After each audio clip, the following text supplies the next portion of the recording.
आज हम राह जुनून के एपिसोड 1 पर बात करेंगे, लेकिन सबसे पहले आप प्लीज़ हमारे चैनल को सब्सक्राइब करें और लाइक का बटन भी दबा दें। अब कहानी में शबरेज़ अपनी जीप में एक पहाड़ी इलाके में ड्राइव कर रहा था। फिर वो एक गहरी खाई के करीब जीप रोक कर खड़ा होता है और ख़ुदकशी के बारे में सोच ही रहा था कि महर उसके पास आकर खड़ी हो जाती है और उसे खुदकशी करने से रोकती है। फिर कहती है, जिंदगी खुदा का दिया हुआ तोहफा है, प्लीज़ इस जिंदगी की कदर करें। ये कहकर वो जाने लगती है तो शबरेज़ उसको रोकता है।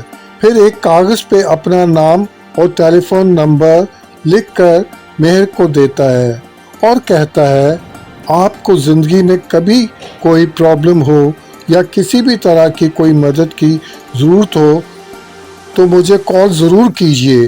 फिर महर चली जाती है। अब शबरेज़ अपने होटल में जाता है कि इतने में महर की उसे कॉल आती है।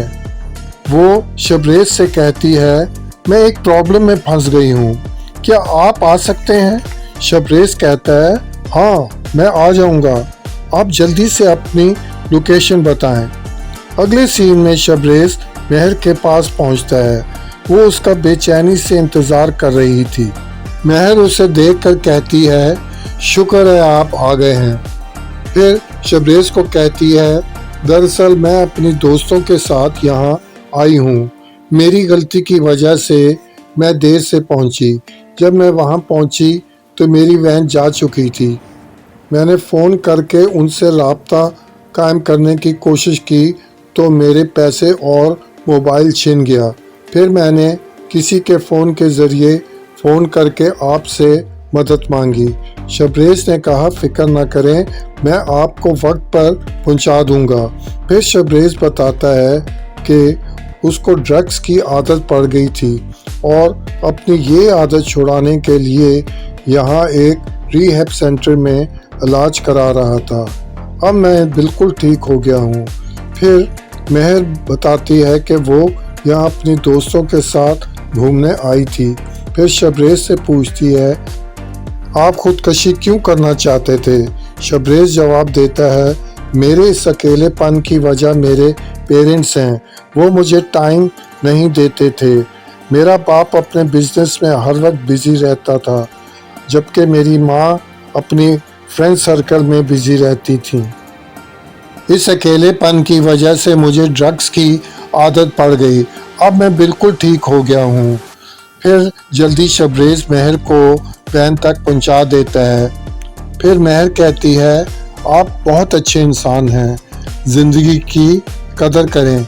फिर जब महर जाने लगती है तो शबरेज़ कहता है, महर जी अब मुझे अपने जीने की वजह मिल गई है और वो वजह आप हैं, आप मुझे बहुत अच्छी लगी हैं। फिर महर कहती है, मुझे भी आपसे कुछ कहना है।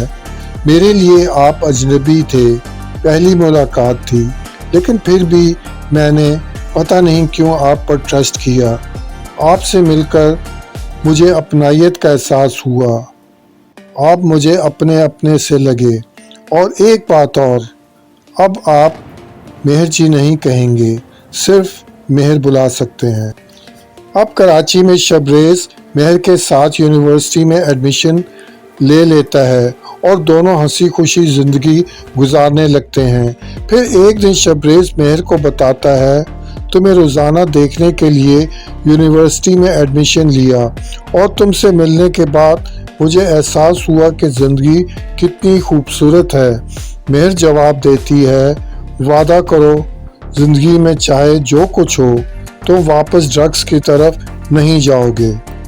अगले सीन में शबरेज़ को फ़ोन पर उसका दोस्त बताता है कि एक लड़के ने महर के साथ बदतमीज़ी की है। शबरेज़ फौरी यूनिवर्सिटी पहुंचता है और उस लड़के को बहुत मारता है। महर का हाथ शबरेज़ को लड़ाई से छुड़ाने के दौरान में ज़ख्मी हो जाता है। शबरेज़ घबरा कर महर को हॉस्पिटल लेकर जाता है, जहां डॉक्टर उसके हाथ पर पट्टी बांध देता है। उम्मीद है आपको ये वीडियो पसंद आई होगी। खुदा हाफिज़, फिर मिलेंगे नई वीडियो के साथ। Thanks for watching.